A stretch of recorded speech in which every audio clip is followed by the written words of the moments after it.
Hi, my name is Monica Pless, and I'm one of the farm managers at EarthDance Organic Farm School. And I'm here today to talk to you a little bit about our project for SARE called Greening the Greenhouse.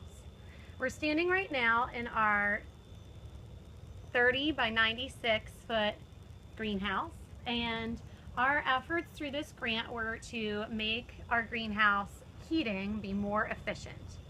So we started out with having our greenhouse heated by this air heater. It's a Modine propane powered air heater. It is on a thermostat, so when it gets to a low temperature, it kicks on and it blows hot air in to heat our greenhouse. We wanted to improve upon that, so we did a couple different things. The first thing we did was to drop a curtain 30 feet back, because for the amount of area that we are currently cultivating, about 4.5 acres, we didn't need a whole 30 foot by 96 foot greenhouse, especially in the start of the season when it costs the most to heat it. So by putting in this drop curtain, we could focus our heat on just the front area. And then, as you can see now, as we are getting more things and this area is full, we can start to use the back area that gets a little bit of heat leakage through to harden some of our crops off just before they get transplanted out into our fields. The next thing, the big thing that we did, was to transition over to benchtop heating. So the way that the benchtop heating works is we have hot water running through these tubes, and we set our plants directly on top of the tubes.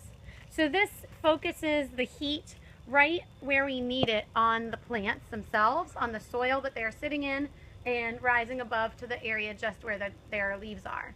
Because instead of using an air heater that is focused on heating the whole volume of the space, we're just focused on the small volume to heat right around where the plants are. So the way our benchtop heating system works starts over here. We have a 50-gallon Rheem hot water heater. It's the kind of hot water heater you could have in a residential situation. It heats hot water, which comes out. Here we have a thermometer to make sure that it's coming out between 110 and 120 degrees. Comes down through these pipes, goes in, it goes out through the manifold. In each case, it goes out through one manifold, through a tube, all the way to the far end of the table, and then loops back. When it loops back, it comes in back into this tube, which goes back in and reheats the water.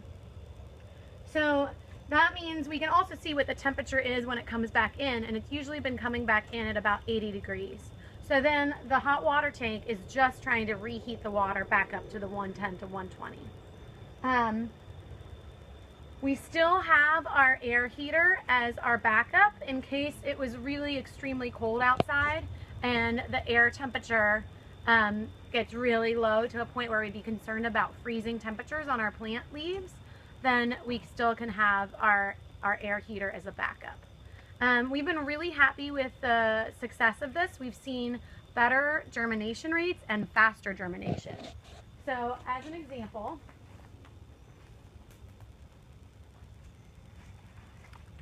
we have a couple areas where we have tables in the greenhouse that where we don't have the tubing on them.